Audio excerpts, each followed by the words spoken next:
What is systemic racism? Systemic racism, also known as institutional racism, are any biases or beliefs that people in higher positions of power have over a certain group or demographic. It leads to the loss of opportunity, being seen as less than, and having to work even harder than your counterparts in everyday life. Systemic racism also leads to discrimination in essential human services, such as the criminal justice system, employment opportunities, healthcare, education, and many, many more. What can be done to combat systemic racism? Imagine being taken from your land. Imagine being sold and going through years of slavery. Imagine slave masters raping your daughters, your mothers, your sisters. Imagine being beaten, tortured, and killed for years. Fast forward 400 years. After years of fighting, protesting, and marching, we arrive at where we are. In a world where a young black man is murdered because he's walking home from the convenience store to buy Skittles, all because of the color of his skin and his hoodie.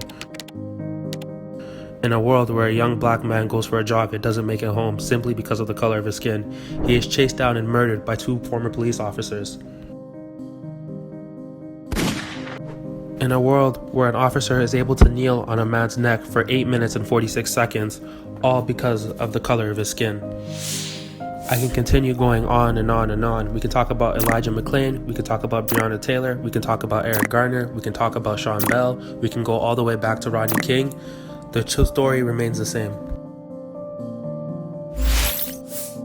Now ask yourself this: why does this keep happening, and what can I, myself, do today to change this narrative and stop these terrible acts of racism from occurring in our society? Here is what we can do to fight systemic racism. 1. We can start with new training programs for police that stress the need to eliminate the prejudiced beliefs towards blacks. 2. We can defund the police departments and reallocate those resources towards social causes that lack the necessary resources, such as more community housing, more community outreach programs. 3. We can teach Black history throughout the school year and not just limit it to the month of February, so that everyone is aware of how blacks have been mistreated in the past. 4. We can treat people equally in our healthcare system regardless of the color of their skin. Part of the reason why the coronavirus is killing more people of color or black people is simply because white people get better treatment in hospitals. Black lives do not matter in hospitals. 5. We need to have better representation in positions of real power and change. 6. Resumes should be seen without names. Having a black-sounding name means you are less likely to get a call for an interview. It's sad how for decades, black parents have had to give their children white-sounding names, such as Karen and Darren, just so they can have an equal opportunity to get a job interview. 7.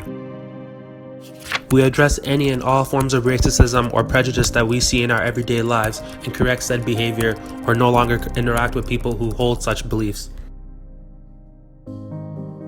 8. We no longer spend money at any establishment that shows any form of discrimination or prejudice. 9, and most important, we all get out and vote. We have to vote, that's our voice. The issue with systemic racism is that it is so ingrained in our society that some people are completely oblivious or unbothered by the poor treatment of black people or any other person of color. As long as it does not personally impact them, then they don't see that as wrong. That in itself is wrong. Some people don't even realize that they have been given an unfair advantage all throughout their lives. Ending systemic racism will take years of fighting for equal treatment of all people. Here are some things you can do. Educate yourself via reading, internet, TV, podcast, however you want. Learn the history. Black Lives Matter is a accumulation of generations of struggle. Fill out your census surveys that come in the mail. These surveys are our only voices outside of election time. Donate and/or volunteer with organizations that are helping the cause. Contact your local elected officials. Make them earn your vote. Sign petitions and peacefully protest. Support black-owned businesses, even if that means spending a bit more money. Ask yourself this: what can I do to help fight systemic racism? Watch this video over and over again, share it with your friends, and continue to listen to it, and hopefully my words and the illustrations help guide you into making your life a better one.